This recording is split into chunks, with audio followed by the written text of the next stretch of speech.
اعوذ باللہ من الشیطان الرجیم بسم اللہ الرحمن الرحیم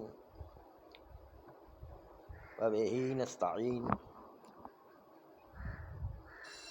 وہو خیر معین۔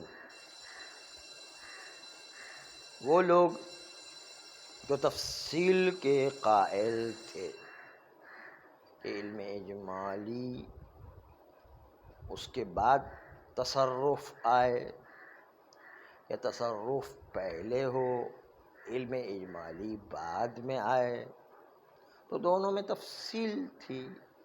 کچھ لوگوں کے نزدیک، جس کو آخوئی نے نہیں مانا، اور تفصیل یہ تھی کہ علم اجمالی اس کے بعد تصرف آتا ہے تو ضمانت نہیں ہے۔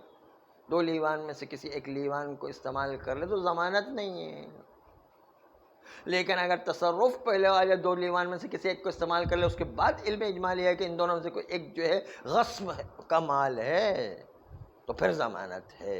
یہ تفصیل پیش کی تھی، اور ضمانت کی وجہ یہ بتائی کہ وہاں پر ضمانت اس لیے کہ اصل عدم زمان اور اصل اباحہ در لیوان دیگر دونوں میں تعارض ہوتا ہے، اور تعارض کے نتیجے زمان جو علم اجمالی بغصبیت زندہ ہو جاتا ہے، اور اس کی وجہ سے ضمانت ہے، کیونکہ دو اصل آپس میں ٹکرا جاتے، اصل عدم زمان اور اصل اباحہ در لیوان دیگر۔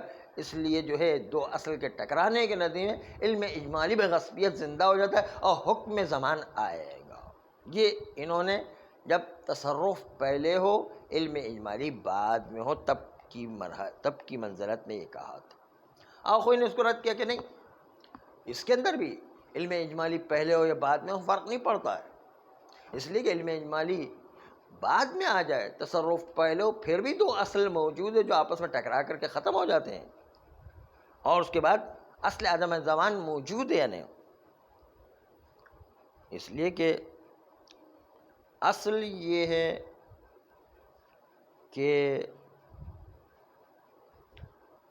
وہاں پر دوسرا جو لیوان باقی رہ گیا جس کو استعمال نہیں کیا ہے، اصل یہ ہے کہ وہ اس کی ملکیت میں نہیں ہے یا اس کے تصرف میں نہیں ہے، اجازت نہ ہونے کی۔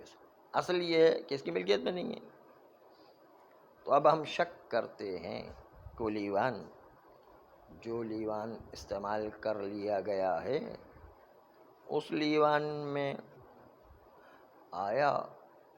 وہاں پر ضمانت چلے گی یا نہیں چلے گی؟ تو ایسی صورت میں ہم کہیں گے کہ وہ اصل جاری اور دوسرے لیوان کو ختم کر دیا، اور یہ اصل زندہ ہو گیا کہ اصل عدم زمان زندہ ہے، جو باقی رہ گیا متلف اور تلف شدہ لیوان میں جاری ہوگا، اور کوئی ٹکراؤ لازم نہیں آتا، اس لیے اصل عدم زمان زندہ ہے۔ یہ آخوئی کا اپنا نظریہ تھا، یہاں تک بات آ گئی تھی۔ اور آخوئی اب فرماتے ہیں کہ یہ لوگ قیاس کر رہے ہیں، اور قیاس مال فارق ہے، نجاست کے مسئلے کو طہارت کے مسئلے سے، اور غصبیت کے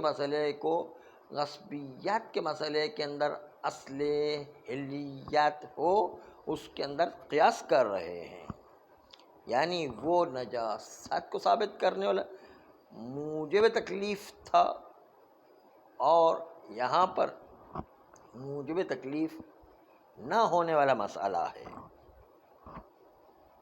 آئیے دونوں کو پہلے عرض کریں، پھر اس کے بعد قیاس مع الفارق کو آپ کے سامنے پیش کریں گے۔ فرماتے کہ انہوں نے قیاس کیا اس مقام سے کہ جہاں پر احد اناءین سے شبہ محصورہ میں ملاقات کرے، اگر یہ ملاقات متأخر از علم اجمالی ہے تو علم اجمالی کے ملاقات میں ملاقی نجس تھا یا طرف آخر نجس تھا، وہاں پر ملاقی میں حکم میں بطہارت لگایا گیا کیونکہ دونوں اصل طرفین میں ساقط ہیں. دو اصل یعنی اصل طہارت اس میں بھی ساقط ہے، اصل طہارت اس میں بھی ساقط ہے. دو طہارت اصل کے آپس میں ٹکرا کے ختم ہو گئے اور اس کے نتیجے کے اندر ایک جو ملاقی ہے اس میں طہارت کا حکم جاری ہوگا. بس اصل ملاقی میں سالم از معارض ہے. لیکن اگر بالفرض ملاقات متقدم بر علم اجمالی ہو تو پھر ملاقی کے نجس ہونے کا حکم کیا تھا. جب ملاقا فاقد ہو جائے یہ محل ابتلا سے خارج ہو جائے کیونکہ اصل ملاقی اور طرف آخر ملاقا اور طرف آخر میں تھا، وہ اصل جو ہے وہ ختم ہو گیا، دونوں تعارض کر کے ختم ہو گئے اور اس کے نتیجے کے اندر یہاں پر تعارض باقی رہے گا کیونکہ ملاقی کا ملاقا تھا وہ تو گر گیا ہے.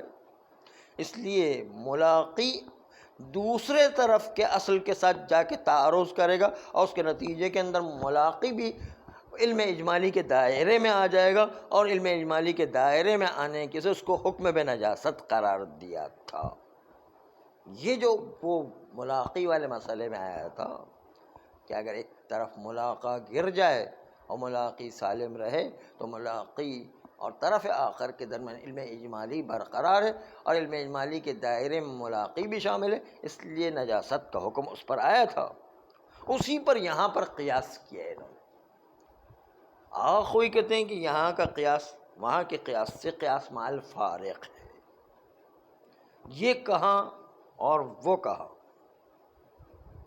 اس لیے کہ اس جگہ پر اصل مثبت تکلیف تھا عہد طرفین میں اور اس مثبت تکلیف کے ساتھ اصول ساقط ہوا کرتے تھے. اور پہلے گزر چکا ہے کہ موافقت قطعیہ کا وجوب مستند پہ ان ہے کہ دونوں طرف اصول ساقط ہونا چاہیے. علم اجمالی میں خود علم اجمالی کا ہونا سبب نہیں بنتا ہے کہ انسان جو ہے وہ نجاست کا حکم لے کر آئے، بلکہ دو اصول کا ساقط ہونا سبب بنتا تھا کہ مثبت تکلیف ہو. جبکہ جو ہے اصل جو مقیس علیہ میں تھا وہ نافی تکلیف تھا، جبکہ یہاں پر مثبت تکلیف ہے. نافی تکلیف اس لیے تھا کہ علم اجمالی میں یہاں پر دونوں ایک دوسرے کے مخالف جا رہے ہیں. وہاں پر نافی تکلیف تھا کہ وہاں پر تکلیف کی نفی کرتے ہوئے کہتے تھے کہ جو ہے یہاں پر نجاست نہیں ہے، یہ نافی تکلیف ہے.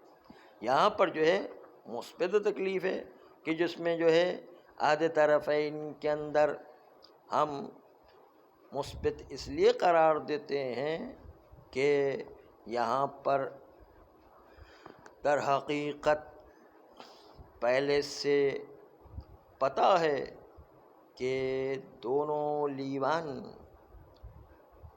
ایک دوسرے کی نسبت طہارت اور حلیت کا حکم رکھتے تھے.